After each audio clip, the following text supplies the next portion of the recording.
name is Kelly Asbury, and I'm a director here at Sony Pictures Animation. I was born in Beaumont, Texas.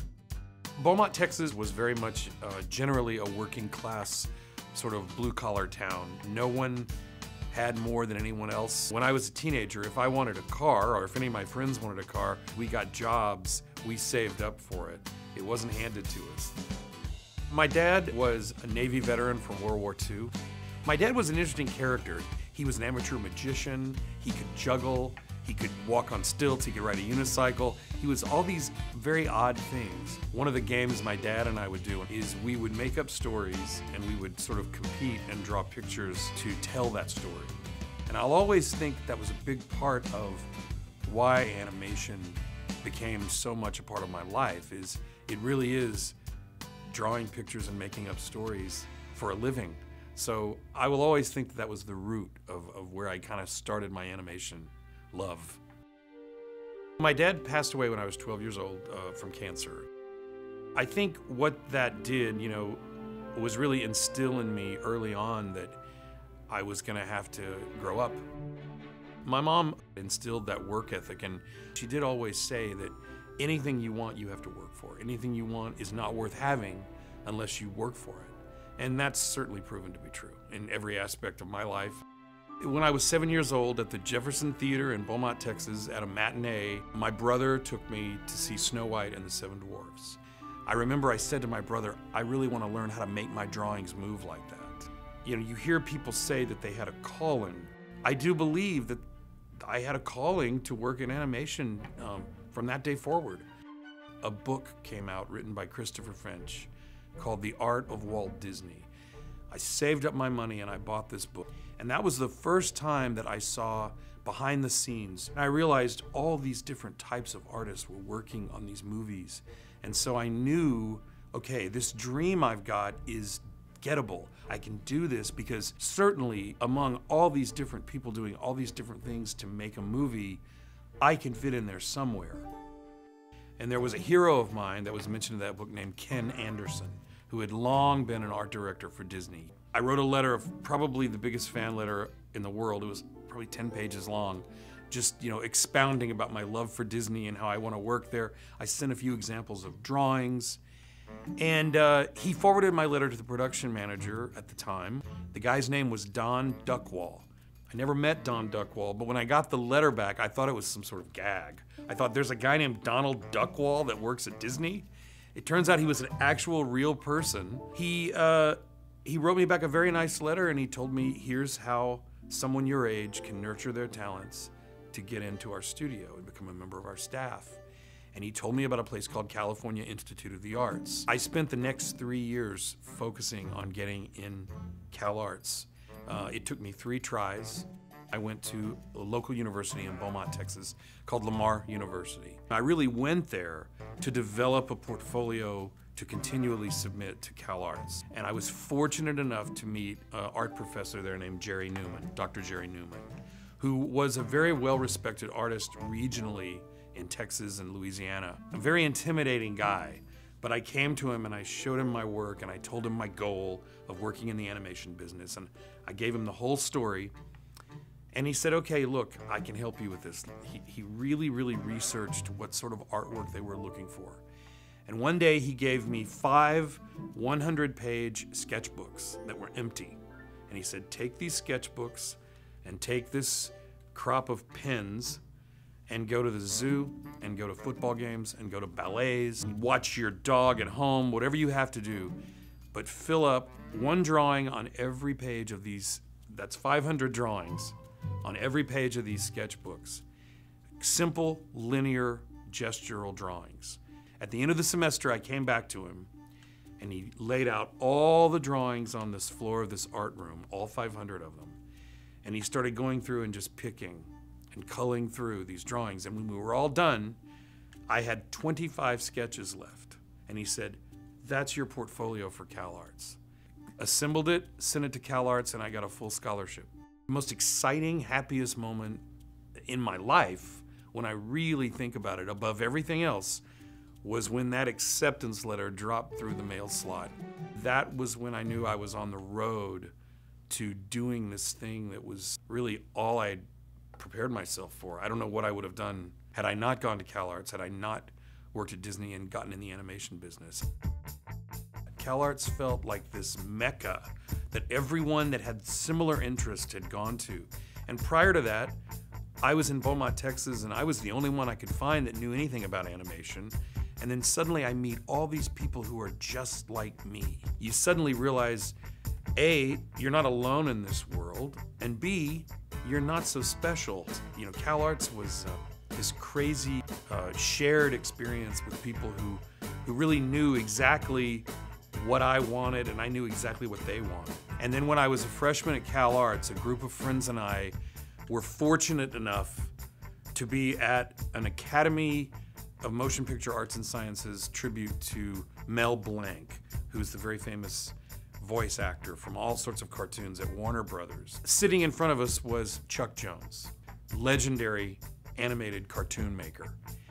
And one of my friends, Jeff DeGrandis, that night wore a pair of rabbit ears on his head. He was kind of a character. And Chuck noticed him and they struck up a conversation. They exchanged contact information. And then a couple of days later, Chuck invited him and some of his friends to come out to his place in Corona del Mar, California, and just sit around and talk about animation. Jeff invited me and a couple of other people, Rob Minkoff and Chris Bailey, and we all went as students, and we became very close friends with Chuck Jones.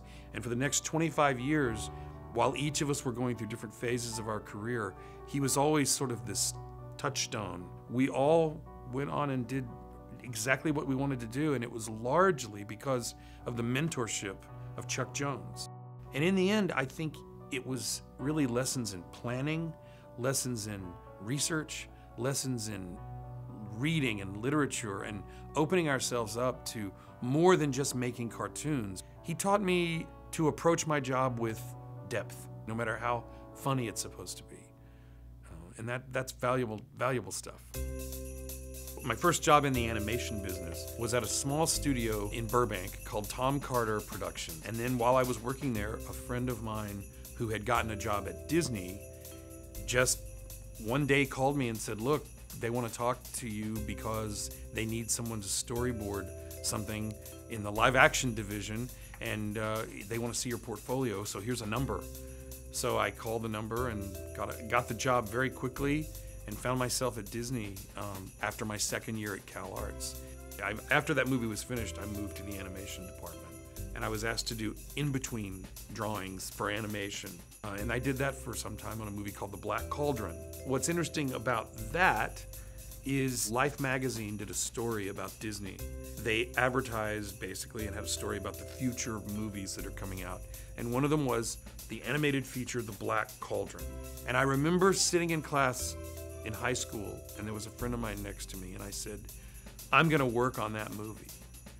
And she said, okay, great, you know. And then I did. And my first screen credit is on The Black Cauldron. I worked on several little projects, and then I was fortunate enough to be asked to do development work on The Little Mermaid. It was this huge hit, and it sort of reintroduced everyone to Disney fairy tales. So to have been part of the early development of that movie was amazing, still is amazing to me. And then I went on to work on Beauty and the Beast. In 1991, my good friend, the late, great Joe Ranft, who is a great story artist, at the time he was heading story on a movie called The Nightmare Before Christmas, which had been developed at Disney by Tim Burton. I was a huge fan of Tim Burton's work, and I knew about this project, and I saw an opportunity. I sent some artwork up to the director, Henry Selick. He accepted the work, and I was actually allowed to leave Disney, still working for Disney, but I moved to San Francisco and worked on The Nightmare Before Christmas as a designer and an art director.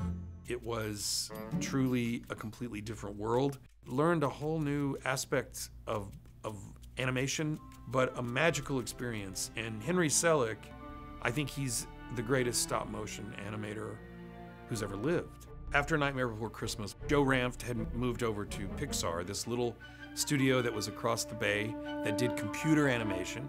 Joe called me up and said, look, we'd love you to come over and sort of help us storyboard on this movie called Toy Story that we're developing for Disney. The rest is history with that one. I mean, I was so lucky to have had that brief stint working on that movie.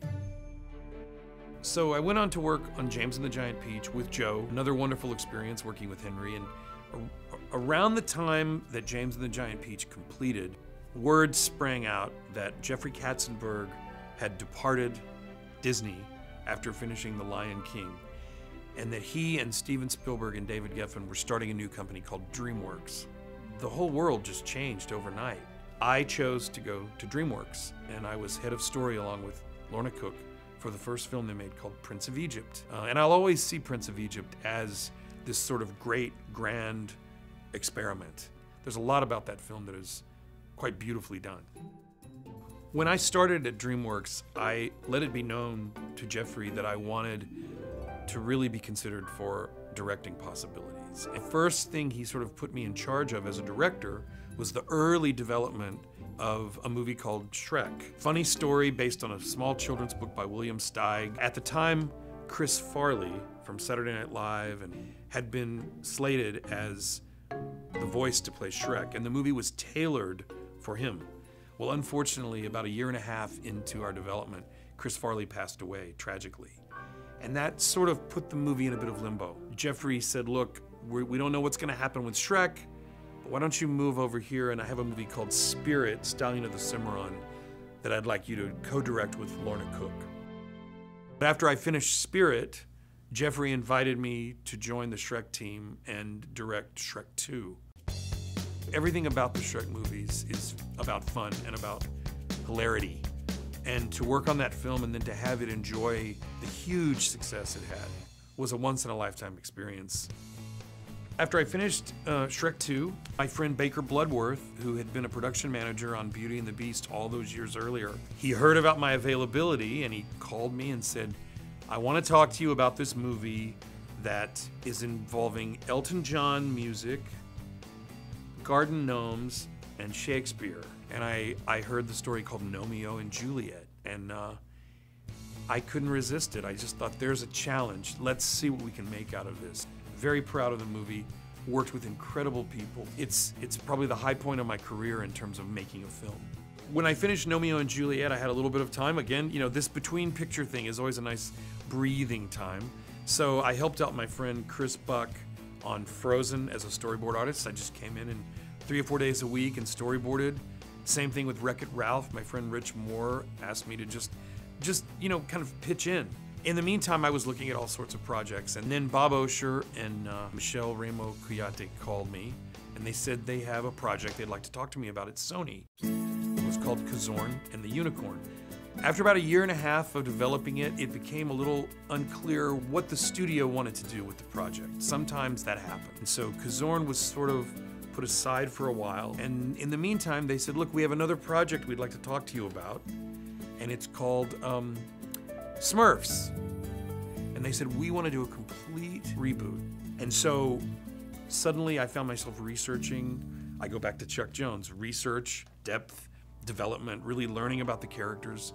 And I found that the work of Peyo, the original Smurfs work, was so incredibly rich and fun and entertaining and appealing that I couldn't resist trying to take this on. And now, here I am developing a brand new Smurfs feature. I was fortunate enough to know here at Sony, there was Noelle Triojo, who was a production designer. She's from France. She grew up knowing all about the Smurfs.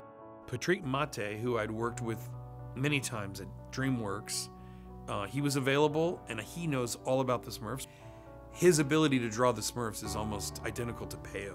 He's a wonderful character designer. I am documenting my experience and my adventure as we go and as I learn about the Smurfs on a blog called smurfsproductionblog.com. I call it the Blueprint. My ambition with this film is to honor the work of Peyo as much as possible and to introduce a side of the Smurfs that really has never been depicted before on film in the way that we're trying to do it. What's great about working here is it's not a giant conglomerate. It's not a big giant studio with thousands of artists all doing different things. It's a smaller community, so there's a lot more interaction and a lot more time to get to know each other. I like that. I want Sony Pictures Animation to be successful, But I wanted to keep this sort of community feel to it because it's a very comfortable environment.